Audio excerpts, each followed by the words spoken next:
local association was started by my grandfather and another guy named Al Gastola. They both were developers, and the county was going to change restrictions on any county subdivisions. You would have to put in curbs, and they went nuts about it. And they didn't want to spend the money. The people didn't want to pay the difference.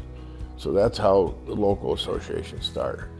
The state association wasn't as much as that, but it was still regulation statewide. And my father and a guy named Gail Corley from Valparaiso, and along with Bill Carson, who was the executive director for the IBA for years, and that was for statewide. It's been pretty cool to see on different plaques your name and your father's name and your grandpa's name.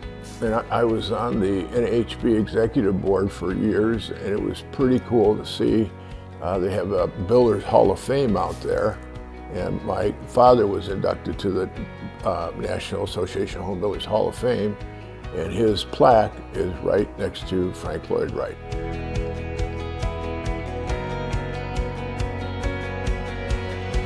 How did Knollwood start?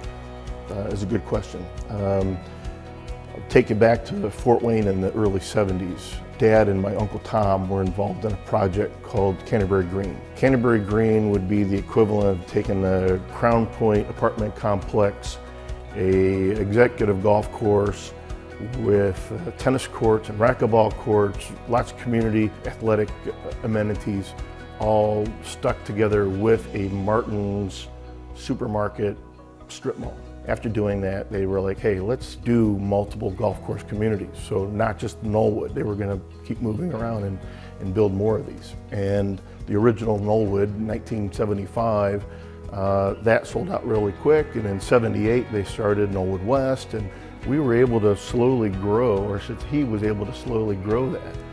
And then when my brother and I got involved in late 1999, we got real creative, called it Adams Road Development 2 Corp. Basically, we wanted to send a message that, hey, we're doing the same thing that Dad was doing back in the 70s.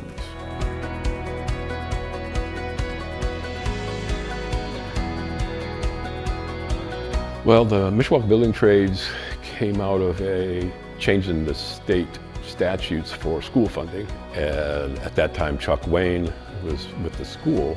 He was the industrial arts kind of leader. Reached out to the business community.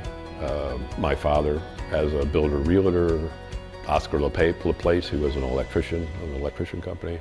Valley Bank at the time was Will Shore, was the finance arm, because they didn't have any money, but in those days banks would lend you everything you needed.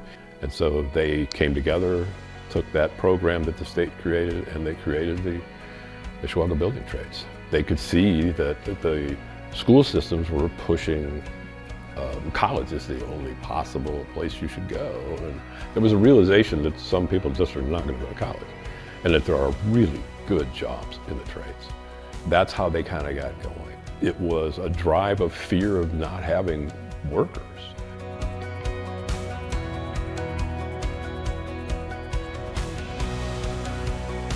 What a lot of people don't know is the association fights local building codes and the restrictions and state restrictions. There's a lot of things that the HBA does here locally and statewide that a lot of folks don't even realize that we're behind the scenes trying to make building costs more affordable here in our area.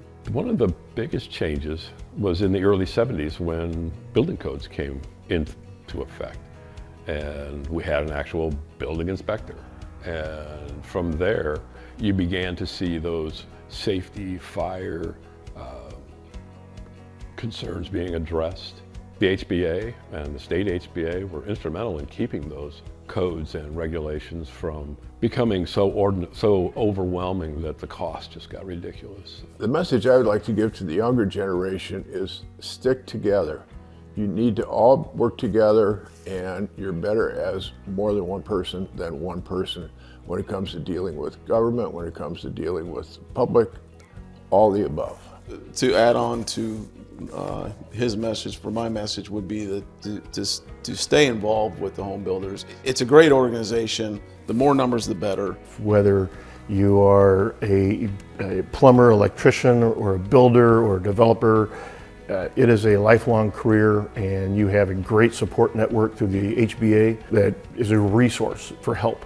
We built more than homes. We built our community.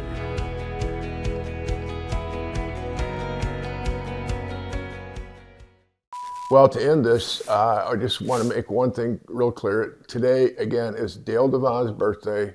We want to wish him all a happy birthday.